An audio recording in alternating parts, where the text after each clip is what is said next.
Assalamualaikum warahmatullahi wabarakatuh. Perkenalkan, nama saya Samara Mustamunte dari Pendidikan Ekonomi dengan NIM 2002 1030 1123. Di sini saya dan teman saya ingin menjelaskan mengenai topik ekonomi tentang kurva batas kemungkinan produksi. Sebelum kita membahas mengenai kurva batas kemungkinan produksi, saya di sini akan menjelaskan tentang 3 permasalahan dalam pokok perekonomian. Yang pertama ialah what. What di sini mengartikan mana yang harus diproduksi atau dikorbankan. Mana yang harus diproduksi ialah barang apa yang akan kita produksi atau barang apa yang harus kita korbankan atau kita kurangkan. Yang kedua ialah how, bagaimana, yang berarti menentukan cara barang diproduksi. Jika kita ingin memproduksikan suatu barang, terdapat tahapan-tahapan atau cara-cara untuk memproduksikan suatu barang. Misalnya, jika kita ingin membuat barang baju atau kita ingin membuat celana, terdapat tahapan-tahapan dalam kita membuat suatu barang tersebut. Yang ketiga ialah for whom, menentukan untuk siapa barang diproduksi. Setelah kita membuat suatu barang dengan tahapan-tahapan dan cara-cara yang telah kita lakukan, kita harus menentukan untuk siapa barang ini diproduksi sehingga kita menghasilkan suatu. Lanjut, kita akan membahas mengenai materi berikutnya, ialah batas kemungkinan produksi.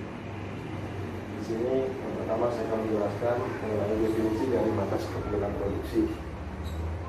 Ialah kurva yang menunjukkan batas maksimum dari tingkat produksi. Yang kedua ialah menentukan batas kemungkinan produksi. Bagaimana cara kita menentukan batas-batas kemungkinan dalam memproduksikan suatu barang? Di sini ada 2 poin. Yang pertama ialah membuat permisalan atau asumsi keadaan yang berlaku dalam perekonomian. Kita membuat suatu contoh atau gambaran terlebih dahulu jika kita ingin membuat suatu produksi dalam suatu keadaan perekonomian. Yang kedua ialah membuat contoh angka mengenai tingkat produksi yang ingin dicapai. Kita juga harus membuat gambaran berapa banyak atau berapa tingkatan produksi yang ingin kita capai. Tetapi jika kita ingin membuat contoh angka tersebut harus sesuai dengan permisalan-permisalan atau asumsi yang telah kita. Contoh tabel dari komposisi 2 barang yang dihasilkan. Di sini ada tiga poin dalam satu tabel, ialah gabungan faktor produksi, barang industri, dan barang pertanian. Dalam gabungan faktor produksi, kita memiliki poin A sampai dengan poin F. Contoh, jika gabungan faktor produksi A menghasilkan barang industri sebanyak 0 unit, maka barang pertanian unitnya ialah 5. Jika gabungan faktor produksi B, barang industrinya ialah 5, barang pertaniannya sebanyak 4 unit. 5 jika ditambah atau digabungkan dengan 4, barang pertanian tersebut akan menghasilkan gabungan faktor produksi pada C, sehingga barang industri pada C menghasilkan 9 unit dan barang pertanian unit sebanyak 3 unit. Begitu juga seterusnya sehingga sampai dengan F. Artinya, barang industri akan selalu meningkat dari 0, 5, 9, 12, 14, dan 15. Sedangkan barang pertanian akan selalu menurun dari 5, 4, 3, 2, 1, dan 0.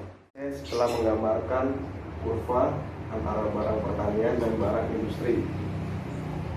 Jika kita lihat, barang pertanian memiliki beberapa titik-titik angka. Dari titik 0 naik ke titik 1, 2, 3, 4, dan 5. Begitu juga dengan barang industri. Dari titik 0 ke angka 5, 9, 12, 14, dan 15. Di sini ialah permisalan atau contoh-contoh asumsi yang telah saya gambar di antara 2 gabungan barang pertanian dan barang industri.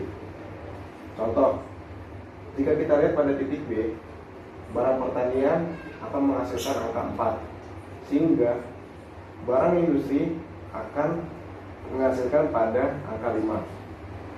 Begitu juga dengan seterusnya. Jika barang pertanian pada titik nomor 3, maka barang industri akan berada pada angka 11. Di sini saya akan membahas mengenai kasus berikutnya.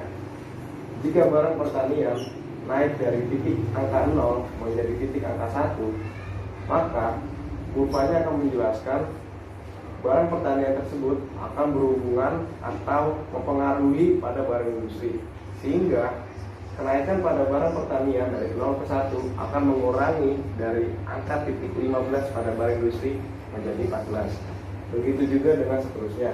Jika barang pertanian dari 1 naik menjadi 2, maka barang industri akan mendapatkan dampak dari barang pertanian tersebut.